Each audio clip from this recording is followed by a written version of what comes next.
Thanks for joining us at the AIS Education webinar focused on demystifying AI and data in schools. This is a practical guide for K-12 leaders. So hopefully we'll give you some good scene setting in terms of what's happening in the K-12 space. Both have had some good announcements as well over the last couple of days from Build as well. So there's some information there to go through as well that will help you understand a bit about what's coming out from Microsoft in terms of allowing for K-12 education enablement as well. So some exciting stuff. We're going to focus in on around AI and data through this session. If you've got questions as well, feel free to pop them in the window. We may ask you a few questions as well throughout in terms of polls.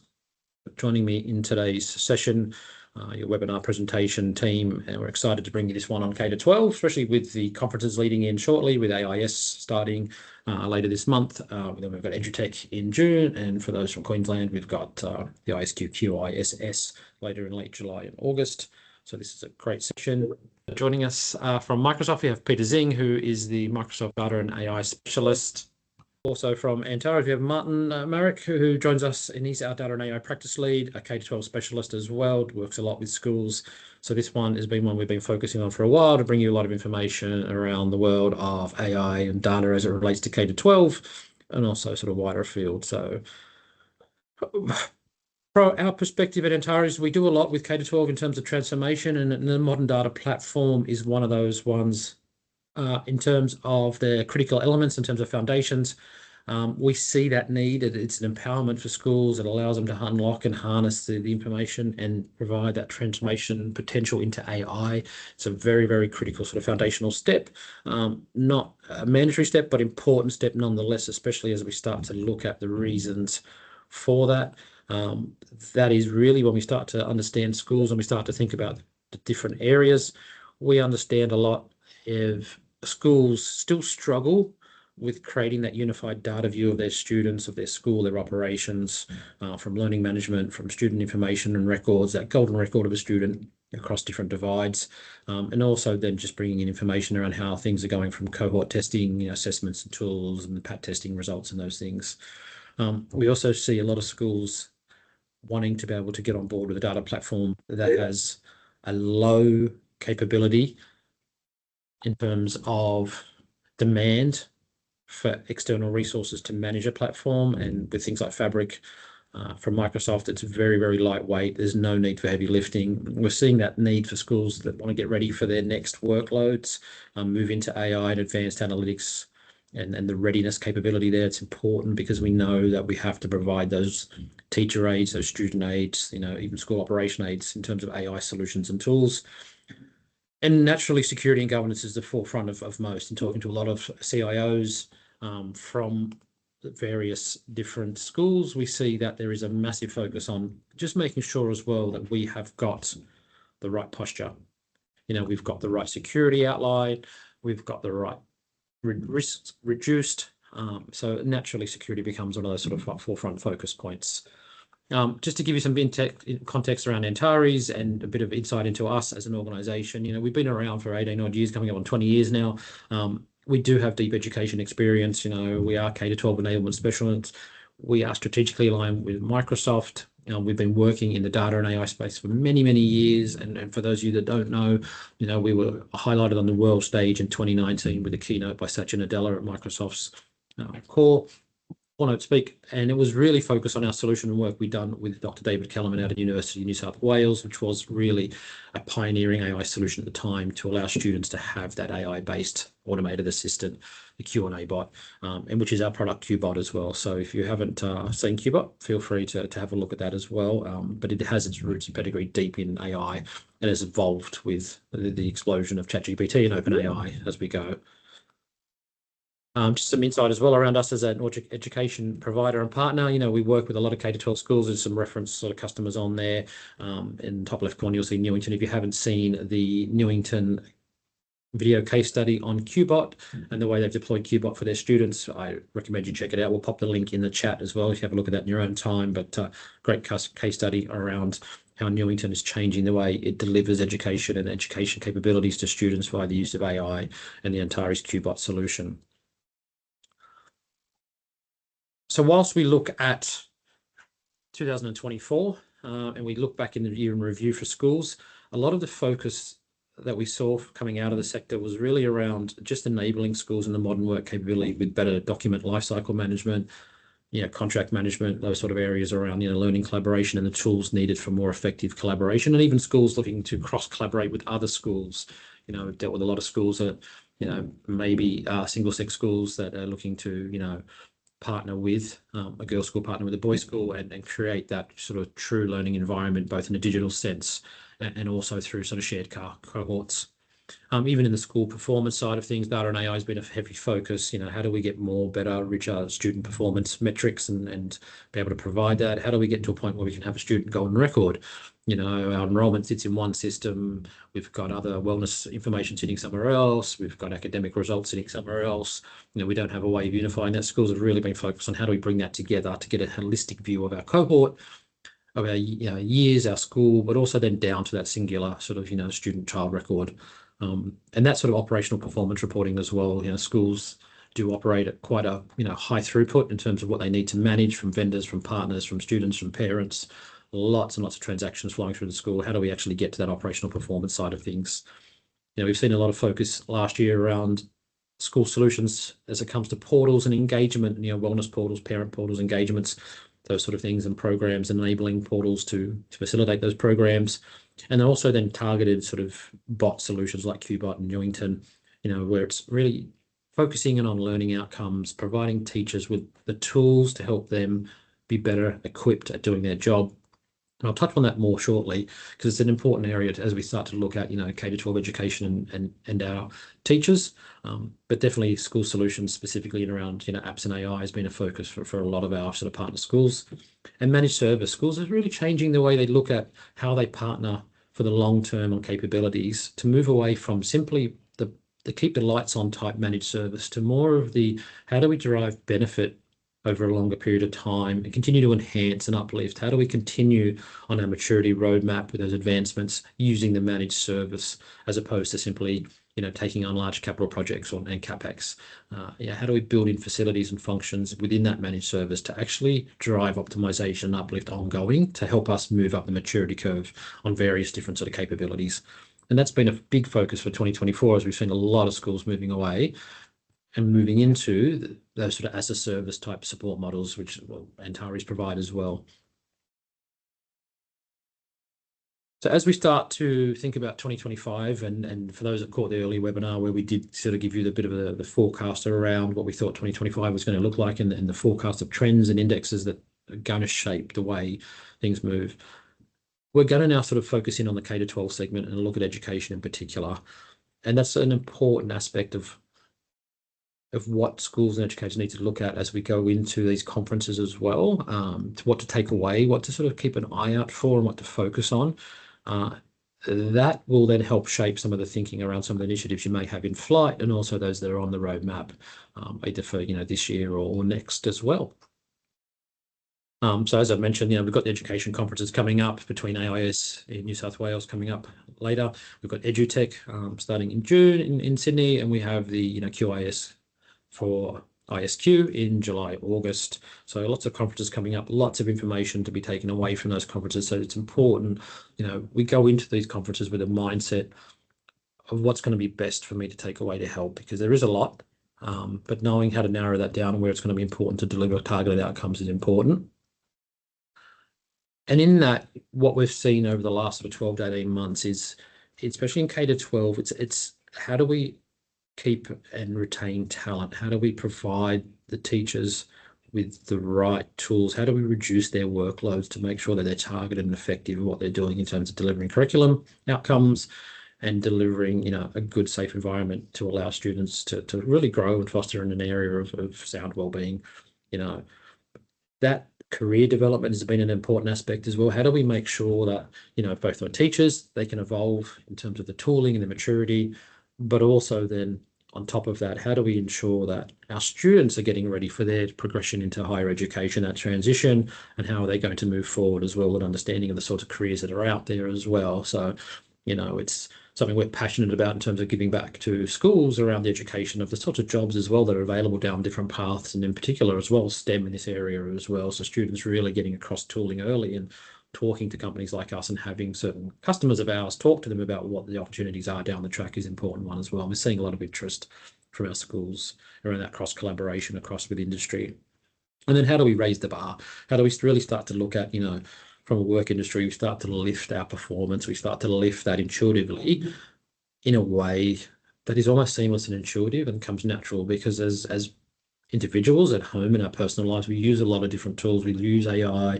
We're coming across it in different ways. It's been around for a long time. It's been helping us choose our music in Spotify, and it's been doing so many other things since then, and it's only become more and more rapid and more progressed in our day-to-day lives. It makes sense that needs to also happen in our work-life balance as well. And in terms of work productivity can be actually aided and benefited, and the enjoyment that can come and the engagement that can come from having the right tools at work is a really, really key, compelling reason.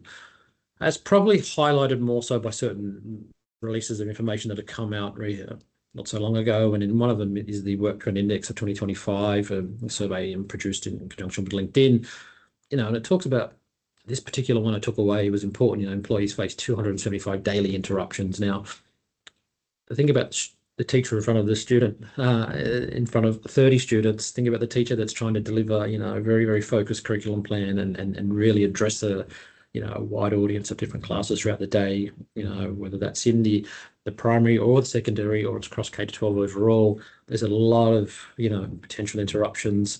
There's a lot of things to take away time and create this sort of almost pressure or pressurized situation where teachers have to do a lot more with a lot less time. So we're seeing that, this is surfacing up around, how do we actually solve that? And intelligence is one of those ways it's going to help fill that capacity gap and help reduce the noise and allow, teachers, educators, and schools to focus on what they do best, which is, developing well-rounded students for future life. In other reports from that, another one that came away very interestingly enough is around, the business demand. We have the natural pressure in our roles as educators, as people delivering those outcomes to students and delivering curriculum or running school operations and keeping the school, functioning at a high performing level. There's more and more demands on our time. There's more and more demands on what we can do. The school needs more, the students need more, the parents need more. Everyone is, at an all-time high and stretched in certain areas. And we get that a lot when we talk to a lot of K-12 schools. So a lot of the focus is how do we actually start to, enable, AI and digital labor, as we refer to it, in this Work Trend Index, to help offset and actually take away some of the pain. And it's not about the fear of AI job, loss. As you can see in the bottom point there, that's reduced heavily over the last 12 to 18 months, 24 months. If you talked a couple of years ago when ChatGPT first hit the scene, everyone thought, well, we're going to be replaced by AI models. The reality is that these are digital enablers. They're actually capable of giving us, more productivity and also reduce the noise in our day-to-day. So those particular workplaces that are AI enabled and have that early adoption, those firms are doing well. They're becoming frontier firms. They're becoming frontier schools. They're actually attracting the better talent, the better teaching talent. They're retaining the talent. They're in a much better place to be able to go out there and also attract the operational staff they need, because the tools are in there. There's less manual heavy lifting and those sort of things that need to be done within the operational job to job, role for that. So we're seeing that is a really, really key thing when it comes to schools. How do I compete with the school down the road? How do I attract that teacher? How do I get that talent to come to my school and pick up, the lesson plan for this particular cohort and run with it? What's going to make the difference? And AI is definitely one of those areas, and enabling teachers, enabling students, enabling staff, so it's not just the teachers, it is also around, making sure that we've got students having that great experience in the classroom, having the tools they need, and also being familiar with AI as it goes through in a safe, secure way for that responsible use of AI. So I'm going to do a little bit of a replay around some things, just quickly, high level, because there's just a little refresher in terms of, AI models versus AI agents. And we talk about AI models, which generate the predictions, and we give them a bunch of inputs, and they sort of go away and they run some calculations, and they say, here's some predictions. Here's what we think, you're looking for, your answers. And they are more or less these days really, really well advanced, and they're so powerful, majority of the times they're getting it right. And then we have agents on the other side, which actually do things. They take away the outputs from the models, and they can actually go away and create a workflow. They can talk to other agents. They can store that information. They can help you with planning. They can actually go into different areas and do those sort of actions, which allow us to be sort of somewhat semi to fully autonomous in certain workflows, which we deem a low risk. So the reason for sort of just giving that refresh back around the models versus agents is important because we've had the Microsoft Build conference over the last couple of days. We've had a lot of announcements coming out. We've seen the sort of change, and those all of us on the call will be very much aware of Microsoft and Microsoft Copilot, Copilot Studio, and those sort of areas.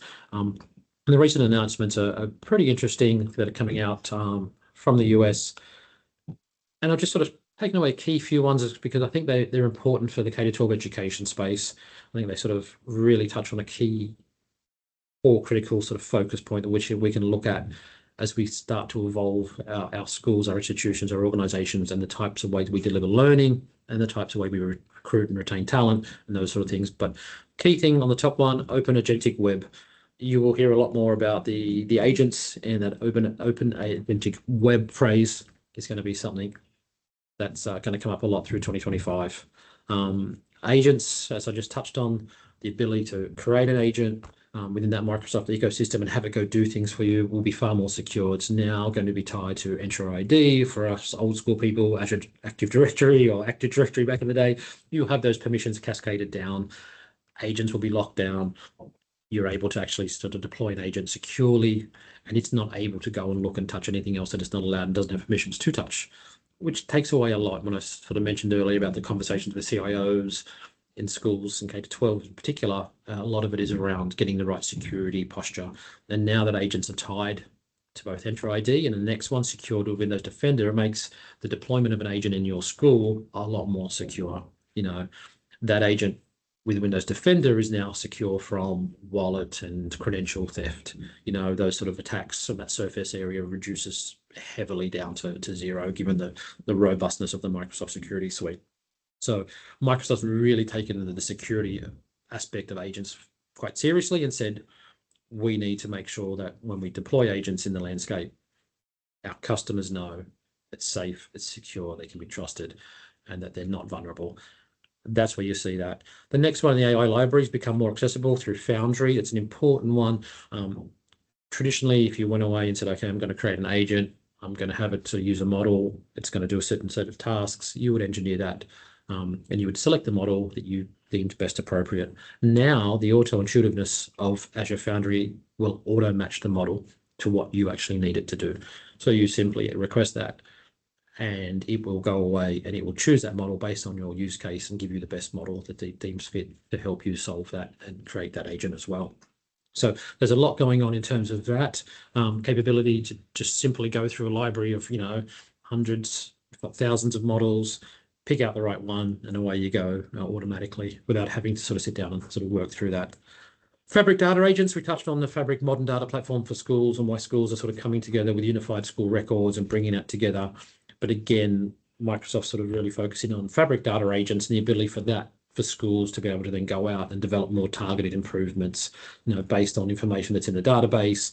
Agents can then create, you know, workflows off the back of that and make recommendations. They can make lesson plan improvements. They can identify certain patterns and trends within there and help notify the right people within the school, within the operations team, to help make faster, smarter, data-driven decisions without the need to scale through, you know, tons and tons of reports. So that's an important one. And the bottom one, Copilot tuning. You'll hear a lot more about this as well. You know, it's now a thing. You know, traditionally when we think about Copilot as a personal productivity tool, you know, a lot of the content that we would create and it would produce for us would be in that somewhat generic sort of mode and mindset. Yes, it would take information off us from our files and what it has access to. Now we can tune Copilots. We can actually seed it with information that is relevant to our organization, to branding, to style guides, to policies, to those aspects. So when it delivers a response, it is delivering a more targeted school-centric response. You know, so the information it produces, what it's capable of doing for you, is going to give you a far bigger head start now because it's less fine-tuning for yourself, given it's already going to start from a base of more accurate information and awareness of what your organization does as a school. It's going to deliver that sort of more targeted information. So there's much coming out of Microsoft lots to go into. So I will pause there and we'll sort of pass over now to Marty from Antares, who's going to talk about the education data platform, the conversations he's been having with our customers around, their focus in terms of becoming enabled and moving forward with the data platform from Microsoft, namely Fabric. Thanks, Greg. So my name is Marty Merrick. I'm the practice lead here at Antares for Data and AI. And I've spent most of my time in the last four or so years working with K-12 schools, and I've become the K-12 specialist here. And working with many schools across that period, we've come across some common trends. I know that the buzzwords at the moment are around AI, and everyone's looking into, how can I leverage these latest technologies for better student outcomes. However, we always like to talk about the foundations that are required to be built before you sort of begin on that journey as well. So I wanted to just start with some of the main questions that I sort of come across most of the time, and these have really come from two distinct groups in schools. So we have teaching and learning, or teachers or teacher groups or heads of school that often essentially want to understand where student performance across a specific cohort might be.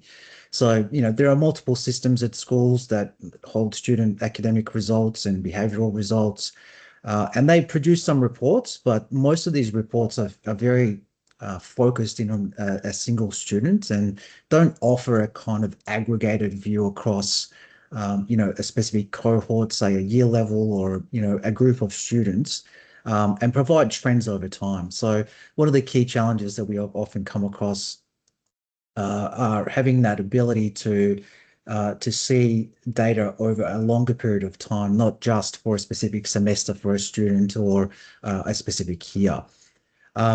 The second group that we often talk to is sort of more operational. So you'll see, questions around how do we better plan ahead in terms of, staffing and operationally, whereby, you might have, certain teachers that are about to retire. You might have, a need for additional resourcing as additional students come on board. So really that sort of higher level operational aspect oftentimes become a lot of questions around that as well. And there's sort of certain behavioral analysis that schools do, and often they try to fast track and try to understand how they can better deliver ultimately better student outcomes. So a lot of the questions that we're faced with are around those, and a lot of the time the core barriers to answer these questions more easily come from these disparate set of systems that schools might have data in. So how do we overcome this issue, and how do we build those foundations to not only better be able to answer these questions, but ultimately, move toward that AI-driven data culture within schools? So I've outlined a bit of a process here around that. So essentially, one of the first key steps is to really understand where you are today. So, what data sets do I have? How does that support business at the moment or teachers at the moment? And really start to catalog these data assets. So, you might have, TAS or Synergetic or, an SMS system in place that holds certain data. Start to catalog these data assets and the processes by which people extract and use that data and information. So one of the examples here would be, I often come across teachers that would extract information from the SMS into an Excel sheet, color code that Excel sheet over time and sort of look at trends and analytics in that sort of manual way. So, obviously that is less scalable, and it becomes an issue over time as Excel sheets get, emailed across the school to various teachers that then make multiple changes across that data set. So really the key first step here is to understand where your data is, where your reports are, and begin to catalog those, so you've got a good view of what's there. Once you've done that, we can begin to move towards a sort of more unified data layer. So moving along that data journey, one of the first key steps is to try to unify or create a unified data, a set of assets and then cleanse those data assets. So one of the other key challenges that I often come across at schools are around the historical view for particular subjects, for example. So you might have in one year subject codes for mathematics that differ from another year. We also have, different year levels that have different representations of those subject codes. So it's very difficult to get for a single student or for a cohort of students that sort of longitudinal view of how a particular cohort or student is performing across time. So it's important to cleanse and to unify those data assets into what we call a common data model. Common data model just means that we're working off that same data model across time, and we've standardized the way in which we store, say, for example, subject codes and student codes, no matter where they come from. So we can ingest data from multiple sources, unify those down into this common data model, standardize the process, and then we can start to offload and utilize these data assets in a more productive way. So the next step there is to productionize these data assets, provide some ownership across those data assets. So you have an internal process by which everybody knows how to get access, how to utilize the information, and set a bit of a development process around that as well. So for example, if a specific teacher or cohort or operational person needs to have a certain report developed, know what the process for that is, so that the either internal staff or externally Antares can help develop those specific reports, prioritize them over time, and work towards those goals for those outcomes. So it's important to have that set process. Once you have that set process and you start delivering some dashboards, perhaps, I think the next key step is to essentially what we call a sort of self-service catalog, which means that ultimately you begin to sort of or start to automate some of these processes a little bit, provide some insight into what's possible to deliver as a set of dashboards. So as I mentioned, working with schools over time, we've identified some key dashboards and some reports and the way in which they deliver insights into learning and teaching, as well as the operational groups. And so you can present this to the school as part of a service catalog where people can come and sort of choose which reports are important to them, and have these sort of templatized and developed out over time.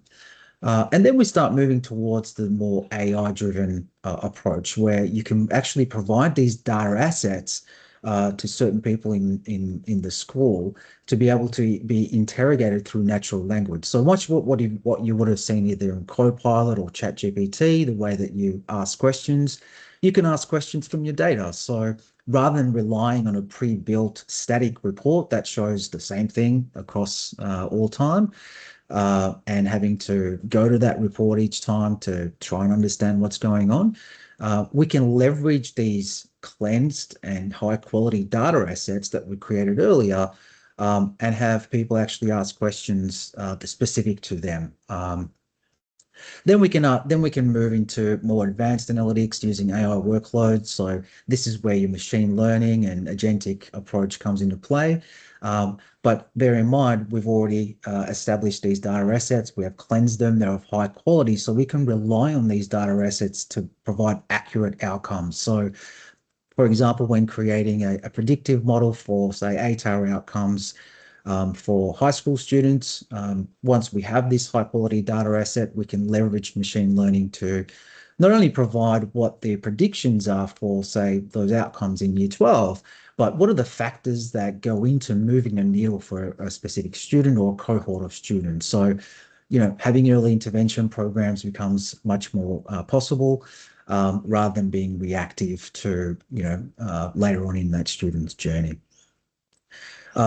So the way which we can help, I guess, from an Antares perspective on this journey is we've defined a very concrete set of programs or a program around this that help you step through this journey over time. So no matter where you are in that journey, we have an established process for moving you to the next stage effectively. So that starts with a sort of data assessment where we assist in that initial cataloging and understanding where your data assets are, where some of the gaps are, where some of the manual processes are.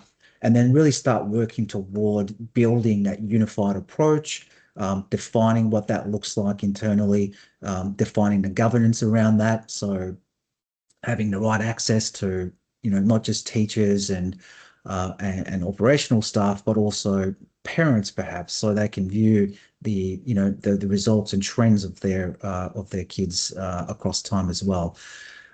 So really helping to define that overall roadmap and a strategy around how we move towards those targeted goals that I've outlined early in the process. And there's a stage by which we do that, and there's a set of programs that we can help to introduce you into as well.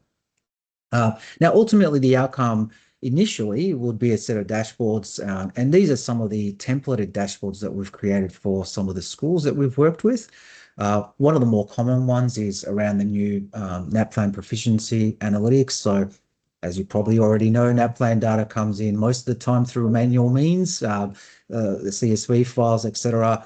And they're then massaged in via Excel into certain reports, or pulled into your internal systems for reporting as well. This just creates a more automated way of essentially achieving the same thing, but without having to do any work. So data comes in, these reports are available, and you can do trends analytics across NAPLAN outcomes, compare them to national percentages, and really see where the cohort are achieving or are underachieving as well. Then we can take that next step where we actually merge or correlate different data sets together. So for example, if I want to look at NAPLAN versus PAT results versus subject results, now I'm pulling data from multiple sources, and again, into that unified data layer, where I've cleansed and created that data asset. Now I can surface these into these templated reports where I can see outliers for things like where students are doing really well in a certain subject, or doing really well in NAPLAN and PAT, but not doing so well in a certain subject. We can find these outliers and figure out, well, why is that student performing high on NAPLAN numeracy, but is scoring C's and D's in mathematics? Is that curriculum issue? Is that a teacher issue? Is it a behavioral issue?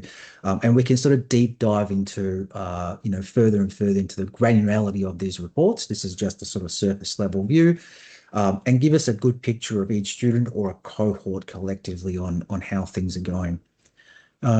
And then one of the last ones here I've got is that aggregated view. I get often asked about this. It's essentially a cohort view across a set of subjects to say, okay, well, how is a particular year level that you choose on the screen? Effectively, how is that year level across that subject?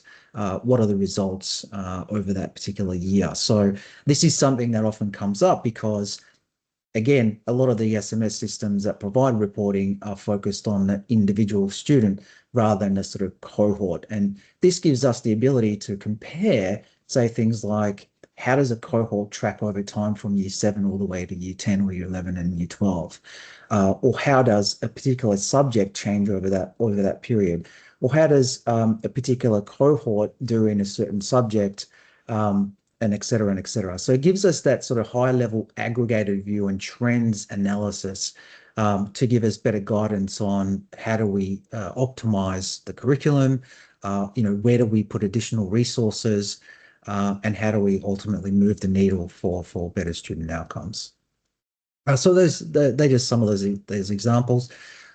Once you've built that base, as I talked about earlier, and you're well on your way in that data journey and have an established, unified data set of assets, you can then really start to hone in on the granularity of these advanced analytics using AI. And this is where I'll sort of pass on to Peter Zing from Microsoft to help us in understanding a little bit more about how all of that works as well. Thanks, Martin. Great. Any questions in the chat on what Martin's gone through and also what Greg mentioned earlier? Feel free, don't be shy. Pop your questions in the Q&A if you like as well. And I'm also joined by Ahmed Al-Mawari, who's our partner channels lead for education at Microsoft.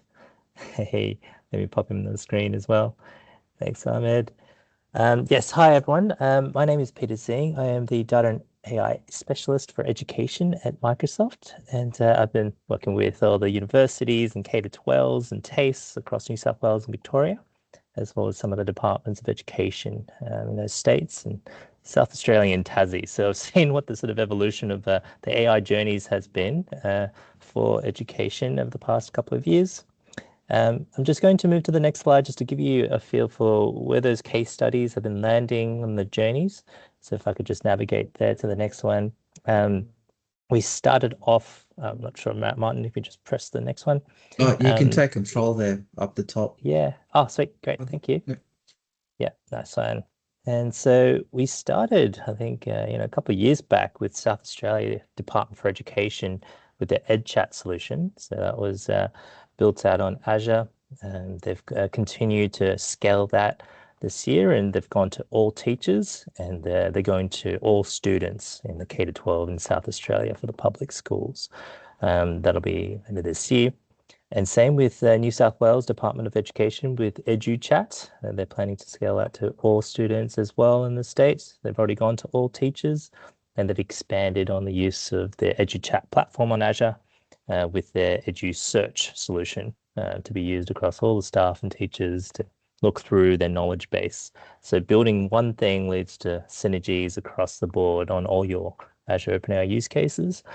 And yeah, we're just seeing that scale happening this year. The University of Sydney was also pioneered there. They developed the Cogniti solution from Professor Danny Liu, the Educational Innovation Professor.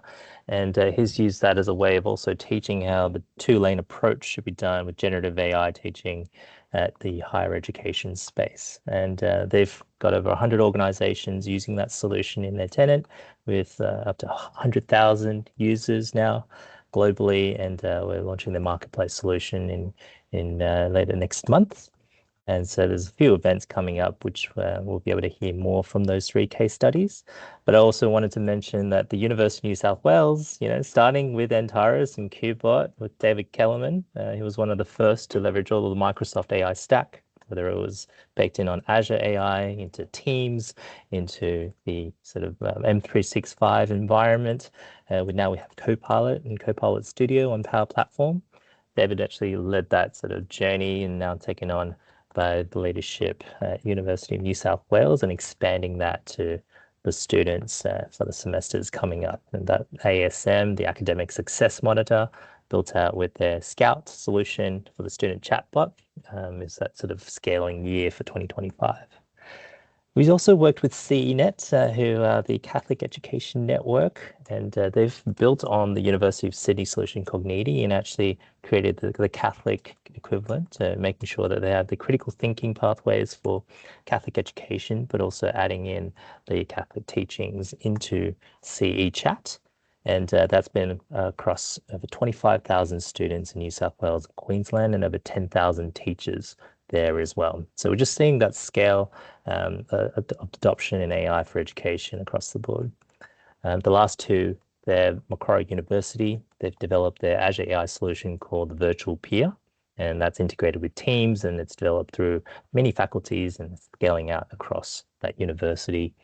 And finally, I'll mention the University of Technology, Sydney. They've got their Recast platform, and that's internally, but scaling out to students later this year as well. So 2025 is the story about scale because it's de-risked all the pilots that you would be looking at for AI in education, whether that's starting with Copilot Chat into Copilot Studio, but then starting to have those pro dev solutions. The Azure AI Foundry agentic service, you'll hear more about this at the Microsoft build updates that you would have seen in the news. It's every university and every K-12 organization is starting to look at what's next. Once you've got that scalability, the agentic sort of roadmap is really not just about model choice with AI Foundry, agent service, but then the AI tools. Whether you're starting on your Fabric journey, bringing in the Fabric components for your knowledge base, whether that's also the M365 graph with SharePoint, with Bing Search, with Azure AI Search, really bringing in your One Lake data knowledge to the production version of your AI journey. And then the agentic service, as Greg mentioned, is all about the actions. So using the logic apps, your Azure functions, the APIs that you have that are interoperable, like Model Context Protocol and MCP, and the agent-to-agent service that's interoperable with the multi-cloud approach.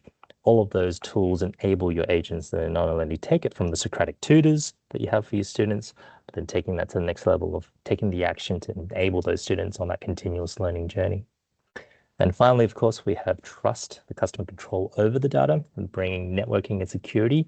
So it is that security by design, and bringing your own storage, search index, virtual networks, thread storage, authentication, and content filtering. These are the concepts and things that you need to make sure of in AI in production and scaling, making sure that security, data and privacy, and networking is all wrapped up in one workbench.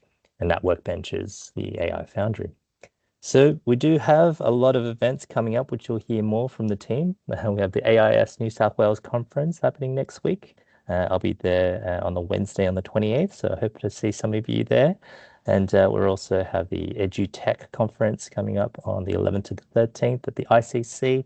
So you'll hear from South Australia team on EdChat. You'll hear from Dan Hart on New South Wales EduChat. You'll hear from Jim Cook at the University of Sydney on Cogniti, and also what they've built out across the university, and many others. So yeah, looking forward to, a really exciting couple of months. And we also have a special EduSync session that we're running at Microsoft for our K-12 customers. So I'll pop the link in the chat. That's on the 3rd of June and is an online event. So feel free to attend that one. It is a community that we're helping give updates, whether that's in Copilots and agents or on Azure Data and AI or business applications and Power Platform. These are the resources together with Antares. We're looking forward to sharing these with you and helping you on your AI journey. Yeah, anything to add there as well, Ahmed, as well? Any questions from the audience? Nothing to add, just the fact that obviously we have been working with Antares in partnership to ensure that technical enablement for our customers and the benefits that our customers can get does align with the offerings that they have to yourselves as customers. So you're getting the maximum benefit from obviously those best building blocks and tools that Microsoft provide, whether it's in the Copilot layer or in those differentiated solutions built on Azure Foundry or the cybersecurity aspects, as well as the best expertise from Antares and their partner ecosystem as well, and then combining that into one programmatic offering that they can work with you on to simplify that journey towards your AI transformation. Happy to take any questions. If there are any particular questions, happy to expand on any of those things. Perfect. So Ahmed or Peter will stay on the line. If you've got questions, feel free to ask questions of Pete and Ahmed. They'll hang on the line for a little bit longer as well as we go through. But just going to sort of move ahead now and bring it all back together in terms of, what does that success look like as we start to talk about all the capabilities across the stack, between Marty's sort of piece around the student cohort visibility and reporting and the capabilities in data to Peter talking as well around sort of what does that look like at an enterprise type of capability as well for AI, and how do we look through those sort of tooling and capability there as well. And also just in terms of just that sort of simple reiteration of when we look at AI, it doesn't need to be super complex. A lot of the schools we talk to want AI in a very, very simplistic way to save the 1%ers, to save the 2%ers of time, because they know that adds up in a day. And if we can take away 5 or 10% of those, little tasks, all of a sudden a teacher, student, school, administrator is so much more efficient in their day. So when we look at some of those tasks, we understand, that AI can be as simple as just retrieving the right information, just getting the right information and providing the right guidance on school policies, on directions and those sort of things. Some of the tasks can be quite simple in terms of just automating workflows and if it's a particular, event like we've had up in the north coast of New South Wales, where we've had a lot of rain and the sporting fields are washed out and schools need to notify parents rather quickly. and in the most cleanest, efficient way possible, that, the actual sports days being cancelled and postponed, those sort of tasks can be automated quite quickly from an AI solution perspective. And with the Copilot tuning capability, everything that goes out will be on brand and on value and on theme and securely locked down to already the right permissions as well. And then there's autonomous tasks where we know that the things are just repeating over and over again, and we have a person doing those, but they can be quite, easily sort of a great candidate for AI in terms of just delivering that school efficiency as well. So we start to see that, and we start to see these benefits. But when we wrap it all together, it's that sort of school enterprise value chain that we look at across K-12 when we think about we have our various students and teachers, creating that sort of set of touch points. They're interacting with us. We've got their information. It's coming in both structured, unstructured. It's coming in various different sort of channels via emails and Teams communication. We know we've got a lot of information out there. We need to bring that together. We need to centralize that. We need to sort of create that capability to actually sort of look across it and understand that data, whether at these contact points with our students, whether that's with our suppliers, whether that's with our teachers, it's engagement levels, if that's staff surveys and academic outcomes.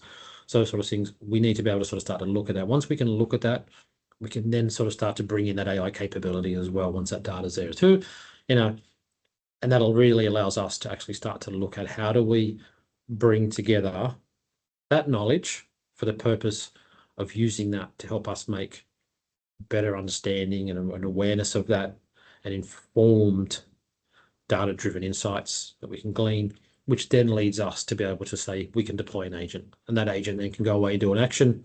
It can take away recommendations. It can do those tasks. It can look after processes, and it can serve line of business functions across our school, across our organization, and across our institute. We know that sits there, and that is so well mapped in terms of the clear derived benefits that we see that are coming out of schools in terms of, cost savings of operations of schools, the employee experience. We know that teachers want a better, better environment in which to actually go and apply their craft and their skill and make the difference for students in terms of how they deliver that.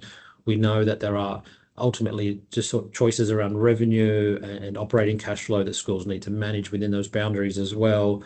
And we also need to know that we need to be able to understand what should the school do when it comes to making the right choices for what initiatives to fund, what initiatives and programs to support, where can the best use of those funds derive a really, really clear outcome back to the school. And that's where we start to see AI sort of coming into that sort of forefront with the agents, with the solutions, and helping us make that sort of across, different areas of the business, whether it's Copilot, whether it's Fabric Data Agents, whether it's Copilot Studio, whether it's QBot helping and driving teaching outcomes and learning assistance. There's a lot of different sort of capabilities that are brought together, and they so natively and cleanly integrate with the Microsoft stack, with Copilot, with Fabric, with Purview, Power BI. We see that natural play and all the way through where an agent can be deployed, that can actually help with some of these process steps, help us improve the way we bring that together to harmonize the ecosystem of a school, its operating system, and the way it functions. Again, it's not, to Ahmed's point, a case of looking at this and going, okay, where would we start? There are a lot of technology enablement programs to allow us to move forward on that. And that's, key to understand is that, over 90% of our schools qualify for technology enablement funding from Microsoft. Microsoft, as a keen supporter and passionate supporter of education across Australia and New Zealand, has dedicated a lot of technology program enablement funding to schools, and they can be used for various initiatives to help, from business cases to assessments to migrations to proof of values to actually deploying foundational pilot workloads and helping you move forward. And talking to CIOs, a lot of them are focused, as I said, on cybersecurity and fixing school security postures, but they're also mindful of how do we also deploy a safe, secure AI workload to keep the school capability maturity moving. Whilst we must do the right things around security, compliance, and wellness and safety and security of students, teachers, and school operations, we can also still safely deploy, AI solutions and various other sort of capability uplifts like a modern data platform without undermining that.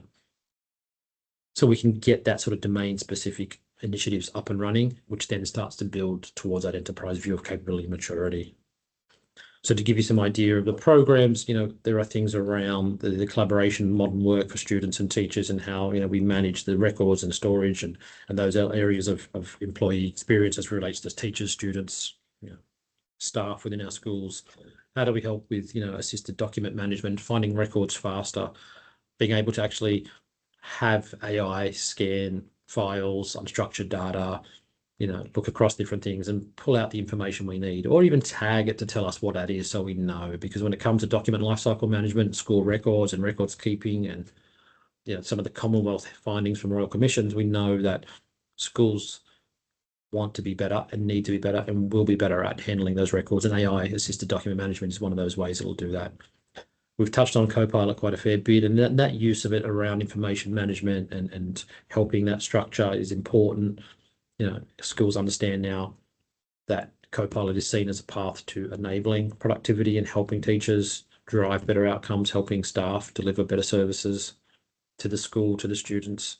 So that's an area that's always been a focus. The data and AI stuff we touched on with Marty, there's a lot of programs around the readiness assessments, data governance with Purview to help you sort of understand how you're going to control your data assets. Even that data unification, the key core topic I touched on earlier is that sort of golden record. How do we know our enrollment predictions? How do we have the same student track through the different years of cohorts? So while we look at students' performance across cohorts, as Marty mentioned, in terms of the various different elements of performance of a subject, how do we also look at that student's life cycle as a golden record across their years of enrollment at a school and how they've performed, not just in the classroom, but also from a wellness perspective, from those other areas that we need to sort of be mindful of as educators. And then we talk about apps and AI and the sort of intelligence solutions where we start to talk about copilots, custom agents, the QBot Accelerator program at Antares we have as well for educators. So again, just a reminder, if you haven't seen that video case study from Newington, make sure you check that out and have a look at that. I'll just pop that in the window as well. It's a great one to see how Newington have sort of started off really delivering targeted AI outcomes to students and lifting the cohort capability. And so on that, I will pause there with 4 or 5 minutes to go. We're sort of coming up on time. Any questions? If there's anything that anyone wants to ask, you've got a couple of really smart people from Microsoft on the phone. They can answer the questions. I'll defer to them. If there's any questions at all?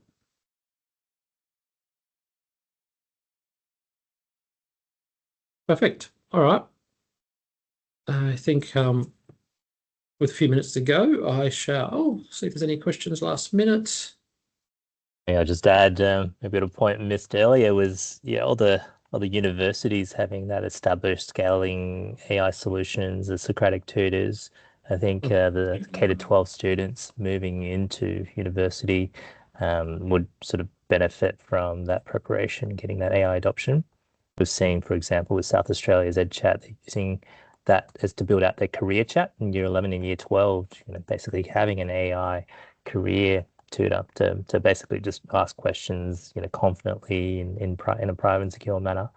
And also having that ability to bring what they've learned in K-12 into university will get them to help hit the ground running.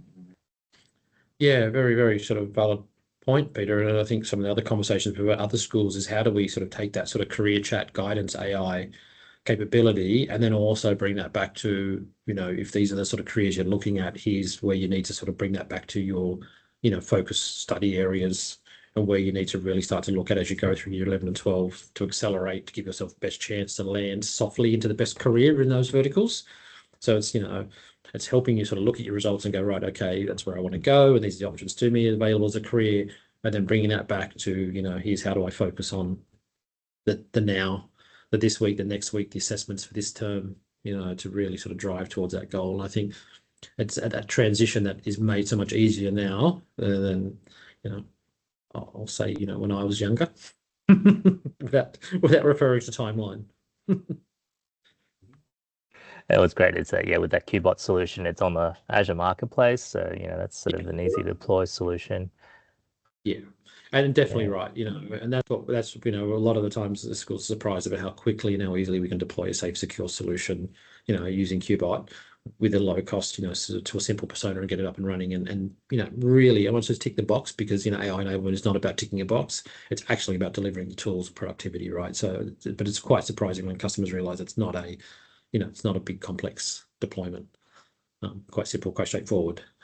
And we're up and running. So with that, we're right on time. So I think we'll thank everyone for their attendance today. Thank you, Peter and Ahmed, for joining us on the call. Thank you, Marty, for your presentation of content as well. Hope you've all found that interesting.